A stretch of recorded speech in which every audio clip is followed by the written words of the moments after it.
मेरठ से एक बड़ी खबर सामने आई है। कोरोना महामारी के चलते इलाज के दौरान अपनों को खो देने वाले परिवार वालों ने मेरठ के केएमसी हॉस्पिटल की लापरवाही से अपनों को खो दिया। मेरठ के चौधरी चरण सिंह पार्क में इकट्ठा होकर केएमसी हॉस्पिटल और डॉक्टर सुनील गुप्ता पर पीड़ित परिवार ने गंभीर आरोप लगाए। उन्होंने कहा केएमसी हॉस्पिटल प्रशासन द्वारा उन्हें लगातार धमकियां दी जा रही हैं और प्रशासन से सख्त से सख्त निष्पक्ष कार्रवाई करने की गुहार लगाई है। मेरा नाम आशा शर्मा है और मेरे हस्बैंड का नाम हरिहर शर्मा, 43 उनकी एज थी और मैंने केएमसी में एडमिट कराया था उनको। और उनकी ऑक्सीजन लेवल वहाँ पे मतलब जब लास्ट टाइम पे बिल्कुल ठीक चल रही थी और इन्होंने क्या करा 98-97 ऑक्सीजन लेवल पीछे से ऑक्सीजन बंद कर देते थे। वो ठीक कह रहे थे मेरे को यहीं रहने दो, इमरजेंसी में भी ठीक फील कर रहे थे, कह रहे मेरे को यहीं पे रहने देना, यहीं पे रहने देना। जब वो ठीक थे तो इन्होंने पीछे से ऑक्सीजन बंद करी है कि उनको बहुत दिक्कत होने लगी थी। जब उनको दिक्कत हो रही थी सामने सारा स्टाफ बैठा हुआ था, कोई देखने नहीं आया। मैं इधर उधर दौड़ के मेरा बेटा कि स्ट्रेचर लाओ, इनको आईसीयू में एडमिट कराओ, आईसीयू में एडमिट कराया। जब हम स्ट्रेचर पे ले जा रहे थे स्ट्रेचर पे ऑक्सीजन सिलेंडर तक नहीं था, तो मेरे पापा स्ट्रेचर पे ही दम तोड़ देते अगर एक सेकंड भी लेट होते। एक सेकंड लेट होते तो वो ऑक्सीजन नहीं लगती तो वो वहीं दम तोड़ देते। उनके साथ ऐसे ऐसे करा। ऊपर भी जाने के बाद उन्होंने फिर भी अपने आप को संभाला ऑक्सीजन लगने के बाद, पर फिर वहाँ से वो पीछे से बंद करने लगे। कोई डॉक्टर नहीं आया वहाँ पे 3 दिन में, हमने कोई डॉक्टर नहीं देखे कि मतलब उनको कोई देखने आ रहा हो, चेकअप करना हो। स्टाफ इतनी बदतमीजी कर रहा था कि उनका कोई सही से ट्रीटमेंट कर ही नहीं रहा था। हमें डांटे जा रहे थे और जब मतलब हम रहते थे उनकी ऑक्सीजन बिल्कुल सही रहती थी और हमारे जाते ही वो घबराने लगते थे, ऑक्सीजन बंद कर देते थे। जी, मेरा नाम जूही त्यागी है, समाज सेवी हूँ, यथार्थ के साथी एनजीओ की प्रेसिडेंट हूँ। आज हम यहाँ पर आए हैं केएमसी प्रकरण को लेकर।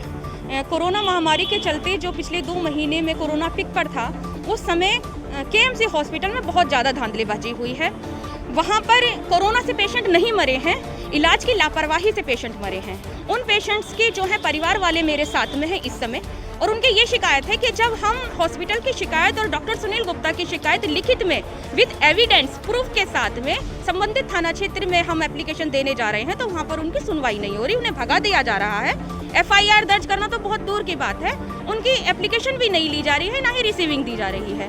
तो हम यहाँ पर आज एसएसपी ऑफिस में महोदय से कहने आए हैं, वरिष्ठ पुलिस अधीक्षक से, कि सर कृपया जो पीड़ित परिवार हैं उनकी एप्लीकेशन तो ली जाए, उनके एविडेंस तो लिए जाएं, एफआईआर तो दर्ज हो। जब तक आप एविडेंस ही नहीं लेंगे तब तक जांच क्या होएगी? आप लोग बोल रहे हैं कि जांच चल रही है, एविडेंस तो इनके पास है, वो आपने लिए ही नहीं है, वो जांच के घेरे में ही नहीं है। एक एक प्रूफ इन लोगों के पास है, जितने भी पीड़ित परिवार हैं। तो सब पीड़ित परिवारों की रिपोर्ट दर्ज होनी चाहिए पहले, उसके बाद जांच होनी चाहिए। बहुत सारे एविडेंस निकल कर आएंगे। आज क्या वजह? सर, मेरे बहनोई को मैंने 29 अप्रैल 2021 को केएमसी हॉस्पिटल में एडमिट कराया था। 1 तारीख तक वो ठीक रहे, 2 को उनकी मृत्यु हो गई। ना तो हमें ठीक से कारण बताया गया, रिपोर्ट्स भी हमें काफ़ी बाद में दी गई और अभी तक बिल भी नहीं दिए। उसके लिए सुनील गुप्ता ने हाथापाई तक की है हमसे और धमकियाँ दी गई हैं। सुनील गुप्ता एक केएमसी के ओनर हैं सर, डॉक्टर सुनील गुप्ता। और मैं थाने में भी गया, टीपी नगर थाने में, वहाँ मेरी एप्लीकेशन ली नहीं गई 2-3 दिन। फिर जब परसों ली गई है तो उसकी रिसीविंग नहीं दी गई, इसलिए मैं एसएसपी साहब से मिलने आया हूँ। पेशेंट आपके और फ़ोन पर मुझे 22 तारीख को धमकी भी मिली, 2 कॉल आए हैं उनका, मेरे पास नंबर भी है। उन्होंने मुझे धमकी भी दी कि इस सबसे दूर रहो, नहीं तो दिक्कत हो जाएगी तुम सबको पूरे परिवार। हाँ जी, नंबर मेरे फ़ोन में है। एक है नंबर 9675202054 और एक नंबर में देखते हो 202054। इससे जिसने मुझे धमकी दी वो अपने आप को अमर उजाला में रिपोर्टर बता रहे थे। और एक नंबर था 9897230678। ये अपने आप को केएमसी का स्टाफ ही बता रहा था। और इसने हमसे बाद में जब ये मारपिटाई हो गई उसके बाद अगले दिन कॉल करके बोलता है कि बिल लेना है तो अकेले में आ जाओ, किसी को साथ लाने की ज़रूरत नहीं है, सिर्फ तुम सिंगल पर्सन आओ, बिल मैं दूँगा। इस तरीके से कर आपको धमकी क्या दे रहा था ये? और वो जो अमर उजाला वाले थे कि केएमसी के जो मालिक हैं उनकी काफ़ी ऊंची सोर्स है, तुम कुछ नहीं कर पाओगे, हाथ पैर पीटते रह जाओगे, पता नहीं तुम्हारे संग वो क्या कर दें, तुम्हें गायब करवा दे, कुछ पता नहीं चलेगा, तो इन सबसे दूर रहो। सीधे सीधे ये बोला जा रहा था। थाने गए थे आप? जी, थाना गया था। थाने वाले क्या बोले? थाने वालों ने कहा कि ये तो जिलाधिकारी साहब का मैटर है, इसमें हम कुछ नहीं कर सकते, वहीं पर जाओ आप। साफ मना कर दिया। जिलाधिकारी से मिले? नहीं, अभी नहीं मिला। मैं जानी कला सका रहना क्या नाम है आपका? मेरा नाम अजहर अली है, मैं जानी कला का रहने वाला हूँ। सर क्या हुआ? मामला ये है कि मेरा एक भाई बिलाल और एक मेरे ताऊ का लड़का आमिर अली, उनको थोड़ा फीवर था और हल्की उनकी सांस में प्रॉब्लम थी। हमने उसको केएमसी में एडमिट कराया। एडमिट कराने के लिए जब हम वहाँ पर पहुँचे तो उन्होंने हमसे मना कर दिया कि हम एडमिट नहीं करेंगे। तो उन्होंने पहले पैसे की डिमांड रखी कि पैसा दे सकते हो आप। सारा पैसे का खेल था। हमसे उन्होंने 25,000 रुपये पहले जमा कराए, उसके बाद हमारे बंदे को एडमिट कराया। सारा पैसे का धंधा था उनका। और जब हमारा लड़का पेशेंट हो गया बिलाल, बिल्कुल ठीक था वो उसके सांस भी 95, 94, 96 चल रहे थे दिन में, बिल्कुल प्रॉपर। 3 दिन तक वो कंटिन्यू बिल्कुल सही रहा। चौथे दिन रात में, हमेशा रात में ही प्रॉब्लम हुई है। इन्होंने ऑक्सीजन घटाया। इनके पास 85 आदमियों की लिमिट थी ऑक्सीजन की और इन्होंने 200 से ज़्यादा मरीज भर्ती रखे हैं पैसे के लिए। संदीप गुप्ता ने सारा पैसे का मामला किया है। पैसे के लिए उसने लोगों की जान ली है और हमारे भाई को भी उसने इसी तरह से मार दिया। 19 साल का मात्र लड़का था, 19 साल का बिल्कुल, और आमिर जो था वो 32 साल का था। मेरा ये रिक्वेस्ट है। मैं यशोदा यादव एडवोकेट। मेरे पास विवेक के फादर हैं बुद्धि मिश्रा जी और पर्व के फादर हैं लोकेश कुमार। तो ये बहुत अच्छी हालत में ही थे, कोविड पॉजिटिव थे। और उसके बाद इनको पता चला कि इनकी जो हालत है वो यहाँ हॉस्पिटल में आने के बाद बिगड़ी है। और जैसे ही वो कहते थे, जो फादर थे उसके बोलते थे कि मुझे ये जब लगाया जा रहा है ऑक्सीजन तो मेरा दम घुटने लगता है, क्योंकि वहाँ से ऑक्सीजन लेवल कम कर दिया जाता था। जैसे कि उसका कहना है, जो अभी उसने वीडियो वायरल करी है, तो उसका ये कहना है कि उसके पास एविडेंस भी है। और हमारे पास भी 61 जो डेथ हो चुकी हैं, हमारे पास 61 जो डेथ हो चुकी हैं उसका रिकॉर्ड है कि डेथ की पूरी लिस्ट है और 20 लोगों की लिस्ट आ रही है। और सारे जो दवाइयाँ थी वो बाहर से आती थी। पैकेज दिया गया था 1,44,700 रुपये का, इन्होंने बताया था 10 दिन का। उसमें इन्होंने पूरा, और बाहर से 62,000 की जो दवाइयाँ मंगाई थी वो पेशेंट को लगाई नहीं गई हैं, वो ले ली गई हैं और हॉस्पिटल से ही दी गई हैं वो दवाइयाँ भी। तो विवेक का कहना था कि दीदी वो दवाइयों का पैसा ले ले। जब मैंने कहा कि आप लोगों ने और 6 दिन के लिए आईसीयू में भर्ती करा था, 1 दिन के लिए भर्ती 17 तारीख को, उसमें उसने कहा कि लड़के ने, फादर के जो बेटा है, कि आपने मेरे पापा का जो बिल बनाया है वो 6 दिन का बनाया है।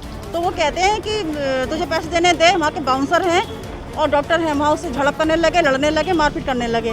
तो ये तो गलत है ना, इस तरह की आप हरकतें कर रहे हैं और दानवी व्यवहार कर रहे हैं। तो उसका जो बिल है पूरा पेमेंट हुआ, हमारे पास पूरा रिकॉर्ड है, सब चीज़ का रिकॉर्ड है। जब बाहर से आया तो उसमें वो बहुत ज़्यादा खर्च किया, मानसिक उत्पीड़न करा गया है और अन्यथा उन लोगों को मारा ही गया है। इसके खिलाफ कोई शिकायत की आपने? हाँ, शिकायत करी गई है। जितने भी अभी कम से कम 20-25 लोगों की FIR हम लोग दे चुके हैं, पर अभी तक SSP साहब ने कोई भी FIR दर्ज नहीं करी है, नेम्ड FIR दर्ज नहीं करी है। CM साहब के बाद पास बयान करे थे देवेंद्र के, वहाँ वो तफ्तीश पर पहुँचे तो वहाँ तो सब जब तक मैनेज कर दिया होगा, जब आप वहाँ पहुँचे, पहले उसका बयान ले रहे हैं आप, फिर पहुँच रहे हैं, तो वहाँ सब चीज़ पहले से ही वो कर दी गई है।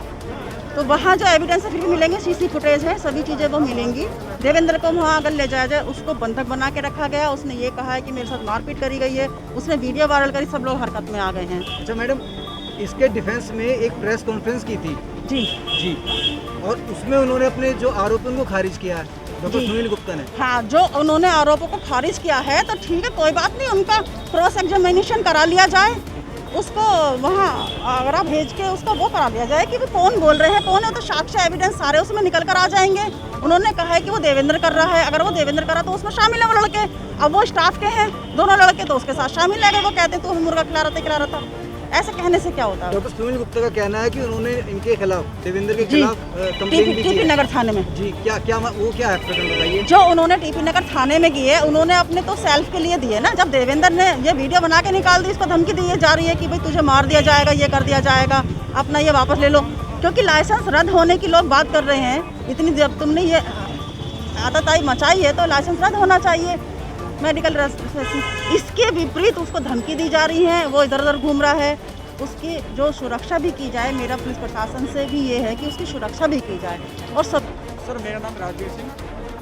सर, मैं अपनी पत्नी को 20 तारीख को जो है KMC हॉस्पिटल लेकर, बाइक पे बैठा करके मैं अपनी वाइफ को लेकर आया KMC हॉस्पिटल में। खाली उल्टी और उनको बुखार था उनको। मैं वहाँ पर आकर जो है वहाँ पे मैडम है रेणु गुप्ता, उससे मिला आकर के। उसने कहा कि कहीं इनको एडमिट करना पड़ेगा। मैं ठीक है एडमिट कर लीजिए बात। उन्होंने कहा 20,000 में आप जमा कर दो, हम इसका एडमिट कर लेते हैं। हमने 20,000 वहाँ जमा करा दिए। उन्होंने एडमिट के लिए वहाँ उन्होंने बेड दे दिया। तुरंत ही वहाँ से रिपोर्ट आती है कि आप इनका टेस्ट कराओ पूरे 20/4 में हमने टोटल सारे टेस्ट हमने करा लिए। शाम तक उनकी रिपोर्ट भी आ गई, बट उन्होंने कोविड का टेस्ट नहीं कराया। मैंने अर्पित सैनी को खुद मैंने अपने बोला है बात नहीं। हाँ मैडम बोला मैंने कि मैडम एक बार बताओ, पहले इसका ये टेस्ट कल कराएंगे। बाकी सारे टेस्ट करा लिए, कोविड टेस्ट उन्होंने नहीं कराया। अगले दिन जब उनकी और हालत बिगड़ी और 80 का उन्होंने जब चेक किया, 80 का मेरे उनका वो आ रहा था जो है वो लेवल आ रहा था 80 का, जबकि 80 के लेवल पे पेशेंट को ऑक्सीजन लगानी चाहिए। पहले दिन उन्होंने कोई ऑक्सीजन नहीं लगाई। अगले दिन जब 65 ऑक्सीजन का पहुंचा तो डॉक्टर ने कहा इनको ऑक्सीजन लगानी पड़ेगी। वैसे लगाई बात नहीं। और वैसे इनका आर्टिफिशियल टेस्ट करा दो इनका कि हाँ हम कराएंगे, बात नहीं। मेरे खूब कहने के बाद भी 21 तारीख को इन्होंने आर्टिफिशियल टेस्ट कराया। इन्होंने बहुत कहने के बाद 25 उसके बाद उन्होंने जो नॉर्मली का इलाज था वो चालू उन्होंने कर दिया। 25 तारीख को लगभग 11-12 बजे के आसपास इनकी अचानक गैस खत्म हो जाती है 2 घंटे के लिए। पूरे अस्पताल में अफरा तफरी मचती है। कम से कम 20 से 25 लोग इमीडिएटली मर जाते हैं तुरंत एकदम। हमने भी काफ़ी भागदौड़ की। मैं मतलब अकेला रहता था, मेरे घर के वो लोग कोई नहीं जो। और वहाँ पे 2 घंटे बाद ऑक्सीजन गैस भी इनकी दोबारा आ जाती है। ठीक है, अगले दिन 26 तारीख को 5 बजे अचानक इनकी गैस बिल्कुल खत्म हो जाती है। और फिर इनको ये अनाउंसमेंट करते हैं कि हमारे पास कोई 15 मिनट का बैकअप है, आप अपने मरीज़ को या कहीं डिस्चार्ज कर लो या फिर अपने मरीज़ को कहीं जो है कहीं ले जाओ या कुछ भी कर लो, हमारे पास गैस का इंतजाम कुछ नहीं है। सर ये बताइए 15 मिनट में क्या कोई पेशेंट या कोई अपने मरीज़ के साथ है क्या वो इंतजाम कर लेगा? मुझे आज तक ये पता ही नहीं था कि इतने महंगे हॉस्पिटल में मैं भर्ती करने जा रहा हूँ, जिसका मैं 15 से 20 हज़ार रुपये मैं पर डे चार्ज दे रहा हूँ। क्या उनकी कोई जिम्मेदारी नहीं है? ये बताओ, या तो वो पहले बताएं कि भैया तुम्हें गैस लेनी पड़ेगी। भाई हमारे यहाँ क्या कर सकती है, बात नहीं। हमें तो कोई पता ही नहीं था इसके बारे में। 6 बजे गैस उनकी खत्म होगी। हम लोग भागते रहे, दौड़ते। इसलिए मैंने अपने बेटा बुलाया कि हम गांव में अपने साथ मेरा साला वहाँ पर आ गया। मैं भागता रहा, दौड़ता रहा, मैं गैस को लेकर घूमता रहा। आखिर 4 बजे मुझे गैस का इंतजाम हुआ। 4 बजे मैं सिलेंडर लेकर आता हूँ अस्पताल में, तो उन्होंने कह दिया कि आपकी पत्नी की डेथ हो चुकी है।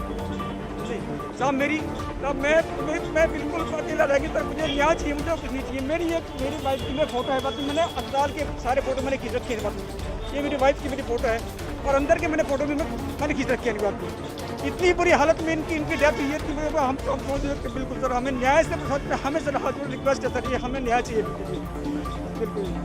हमारे पापा जो है 8 तारीख को एडमिट किए थे हमने। मेरा नाम मोहम्मद जाहिद है, जो हमारे फादर थे वे उनका नाम अकबर अली था।